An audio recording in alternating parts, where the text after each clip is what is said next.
is in fact 97.7%, in which case the majority in fact will give you the correct XOR of the key bits. Okay, so this is kind of cool. Within 1 over epsilon squared time, you can figure out an XOR of a bunch of key bits. So now let's apply this to DES. So for DES we have epsilon, which is 1 over 21, which means that if you give me 2 to the 42 input-output pairs, I can figure out an XOR of the key bits.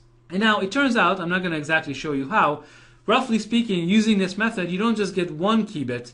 In fact, you get 2 key bits. You can kind of use this relation. One's going in a forward direction and one's going in the backwards direction. So that gives you 2 XORs of bits of the secret key. Okay, so that's 2 bits of information about the secret key. And then it turns out you can get 12 more bits because essentially you can figure out what the inputs are to the 5th S box. Okay, so I'm not going to exactly show you how, but it turns out you can get 12 more bits, which is a total of 14 bits overall. So now using this method, you've recovered 14 bits of the secret key, and of course it took you time 2 to the 42. Okay, so then what do? Well, so the rest of it is easy. Now what you're going to do is you're going to do exhaustive search on the remaining bits. Well, how many remaining bits are there? Well, there are 42 remaining bits, so the exhaustive search would take you time 2 to the 42. So what's the total attack time? Well, the first step of the algorithm to determine the 14 bits took 2 to the 42 time, and the remaining brute force search also took 2 to the 42 time. So overall, the attack took 2 to the 43 time. Okay, so now this is much better than exhaustive search. Within 2 to the 43 time, we broke DES, but of course this required 2 to the 42 random input-output pairs, whereas exhaustive search only required 3 pairs. Okay, so this is a fairly large number of input-output pairs that are needed, but given such a large number, you can actually recover the key faster than exhaustive search. Okay, so what's the lesson in all this?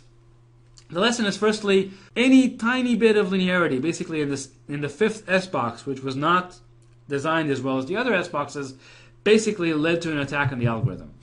Okay, a tiny bit of linearity already introduced this linear attack. And I want to emphasize again that this is not the sort of thing you would think of when you design a cipher.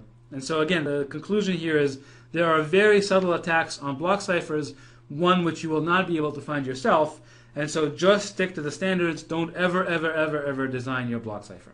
Okay, so that's all I want to say about sophisticated attacks.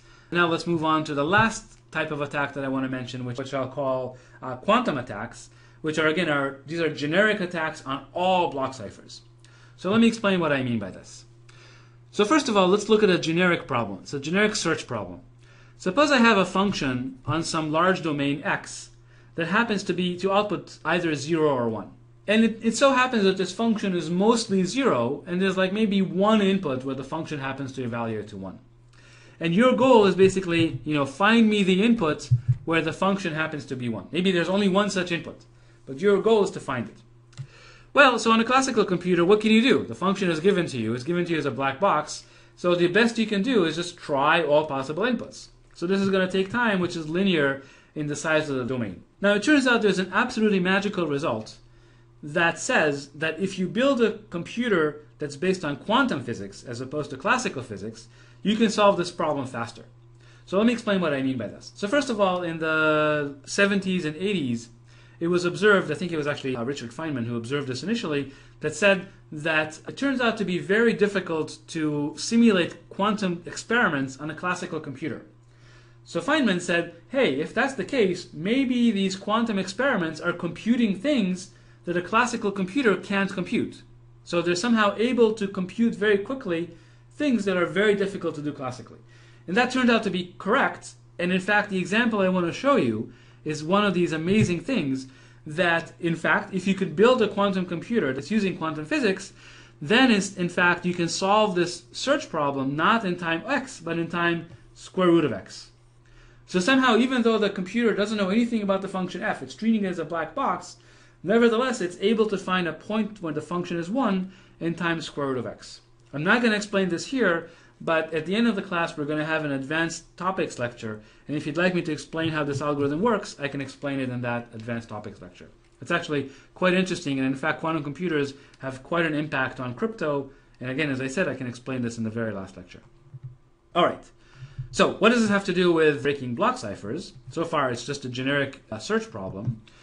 Well, Oh, actually, I guess I should say before I show you the application, I should mention that, well, you might be wondering, well, can someone build a quantum computer?